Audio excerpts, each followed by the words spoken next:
There is a fascinating relationship between what happens internal and what happens external that a lot of the times we don't want to fully admit or fully embrace or fully accept.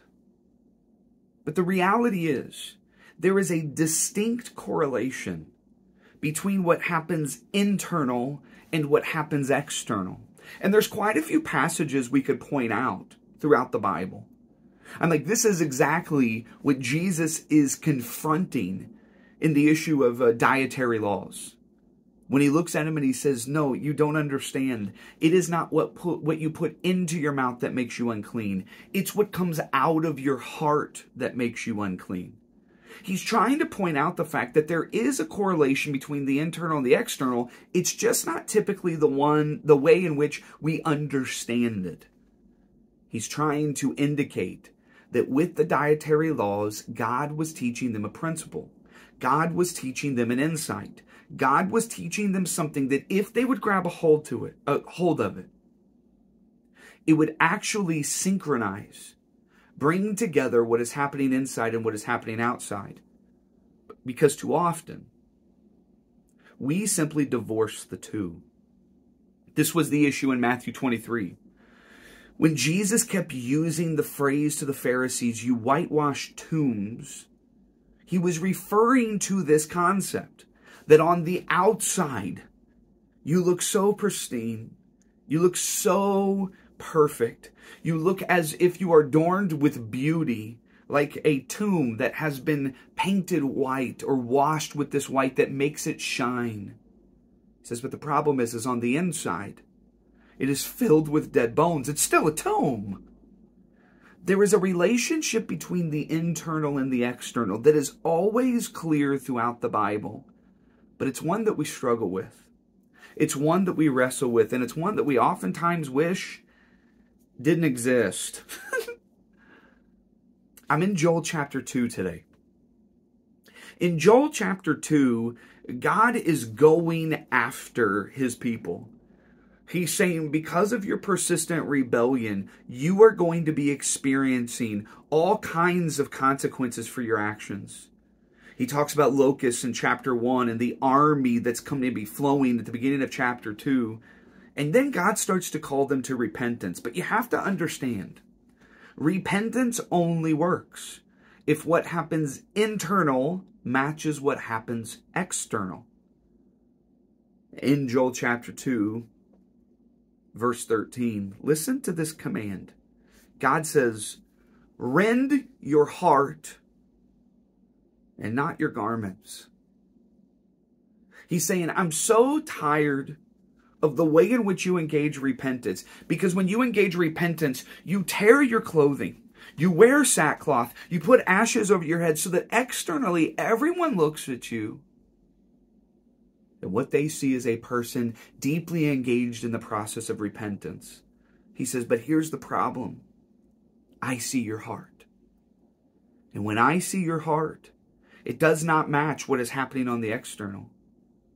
For the internal and the external are actually matched. And if your external actions do not match your internal, I would rather you just simply not do them.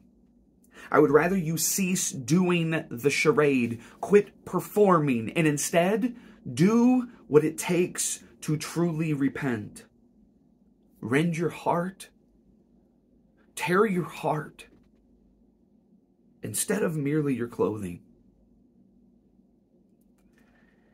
It's been many years now, but years ago, after the second election, election of Barack Obama. It was whenever he was moving into his second term. So you're talking circa 2012. I had some of my fellow Christian friends that were really pulling for the Republican candidate. As a matter of fact, I did something very stupid the next day. I went on Facebook and I was watching all of my primarily Christian Republican friends overwhelmed that Obama had won again. Or as some of their language said, as the forces of evil have overcome us. Yeah, I honestly had a hard time because these are the same people that are also championing their trust in God. And yet I gave them a little bit of grace to allow themselves to mourn publicly. But something caught my attention that actually got me a little angry.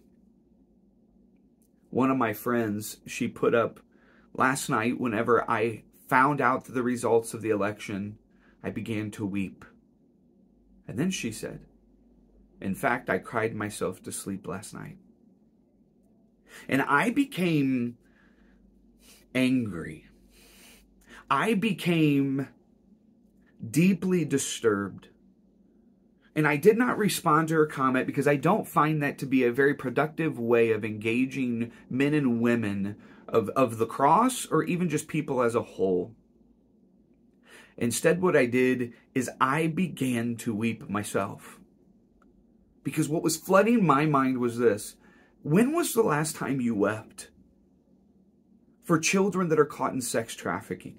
When was the last time you wept for the homeless that do not know or how they're going to get their next meal? When was the last time you wept for the lost souls that don't know Jesus? When was the last time you wept for the things that break the heart of God? And my thought was, your external actions are telling me internally where it is that your allegiance lies, where it is that you ultimately are moved and disturbed. But here's the reality. God is asking us to rend our hearts for what rends His, for what breaks His. And what breaks His are Christians that refuse to repent. What breaks His is lost people that don't know Jesus. What breaks His heart is all of the injustices that are swallowing up our homes and our world that we are doing nothing about, because all we are focused on is who wins an election. Joel 2 convicted me deeply this morning that instead of posting on social media, rending my garments, I need to stop rending my garments, focusing on the external, and instead rend my heart to focus on the internal that will match the external. But it must flow from this direction, inside, to this direction, outside. My challenge for you this week is to ask God to break your heart for what breaks His, so that hopefully the rending of your heart will actually shift your actions external, and maybe, just maybe, the gospel will expand to places it has not ever been able to go because of our disruption between the internal and the external. I love you guys. Have a good week.